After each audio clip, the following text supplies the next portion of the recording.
Welcome to the TechXLR8 studio here at London Tech Week.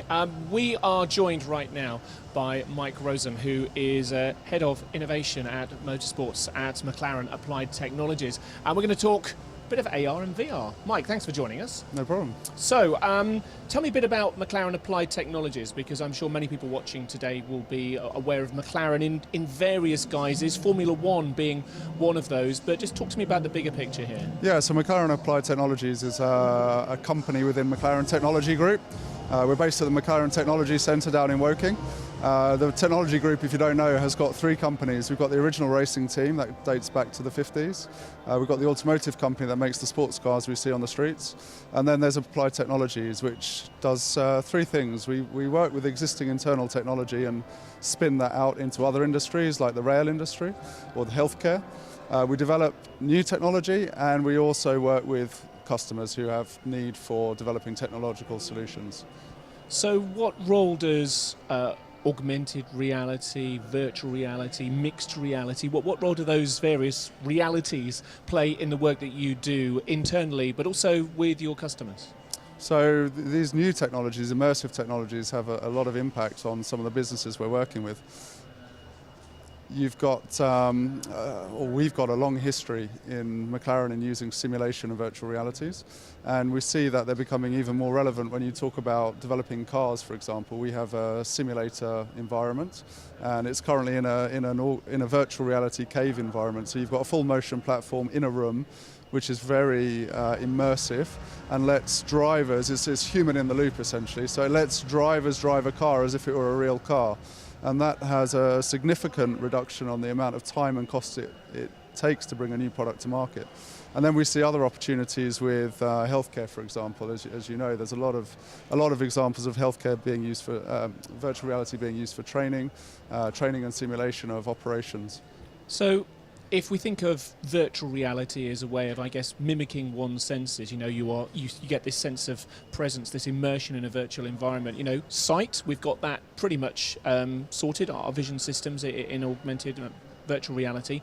Hearing, audio, pretty much there. When it comes to touch, not quite so much yet. You know, we don't get the full tactile sensation of being in a virtual environment yet. So I'm curious, on your view, where virtual reality still has some obstacles in order to overcome, in order to achieve, I guess, its full potential? Yeah, I've always found touch and also limbs, strangely, to be one of the limitations. So you immerse yourself in an environment, but as soon as you look down and look for your feet or your arms, you suddenly become disimmersed. You're not tricking the brain anymore.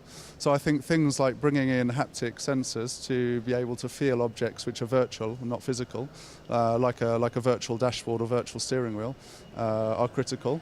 But then I think motion tracking technologies as well, so you can actually see your limbs, and then it becomes that much more believable. Away from design, what areas do you think are going to be potentially most disrupted when it comes to immersive realities?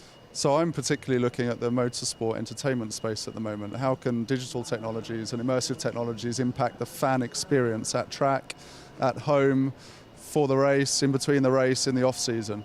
And I think there's a huge opportunity, and I think entertainment in general is going to be significantly disrupted by AR and VR technologies, probably in that order. So AR is going to come first because it's more accessible, you can use it on a tablet device, and then moving into VR. But the great thing for developers is that once you've developed an asset, you can use it on a mobile in AR using a gaming engine.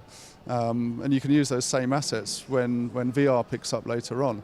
So I think there's a real incentive at the moment to start investing in AR and VR technologies in the entertainment arena, and we'll start seeing a lot more consumption through those medium in the next 5 years or so. Is one of the barriers to more content being available, and sorry, just to back up a bit, one of the criticisms of, I guess, the recent wave of virtual reality in the consumer space has been there's not been quite enough content. You know, there's experiential stuff, kind of one-off stuff on these platforms, but there isn't quite enough content that's available. And is one of the reasons for that actually creating augmented reality content, virtual reality content, isn't as accessible as it might be? It's not as though I can go home with an idea and very, very quickly make something up that I can then prototype. You know, you do need some, and I know gaming engines like Unreal and Unity and whatever do kind of help, but there's still quite a high barrier to entry in terms of content creation in immersive realities. I think the barriers coming down. I think is a little bit chicken and egg at the moment, where you don't quite have the demand to pay for the content, and there's not enough investment in the content to drive the demand. And I think maybe in the next year or so we'll see an inflection point where hardware will either come down in price to such a point where it'll be more widespread adoption, or the quality will go up, which will enable things like cinematic experiences, and then content will start to be produced. But I think, just going back to the content point, a lot of people these days are growing up with coding skills, and the game engines are making it very easy to almost, what you see is what you get, build scenes and reuse assets, and it is becoming a lot easier to create content. Before we go, Mike, McLaren has an automotive demonstration here at TechXLR8 today. Tell me quickly more about that. Yeah, so we've got Mark Roberts demonstrating a design tool. It's an immersive VR tool that we've built ourselves. We're using it to design cars today.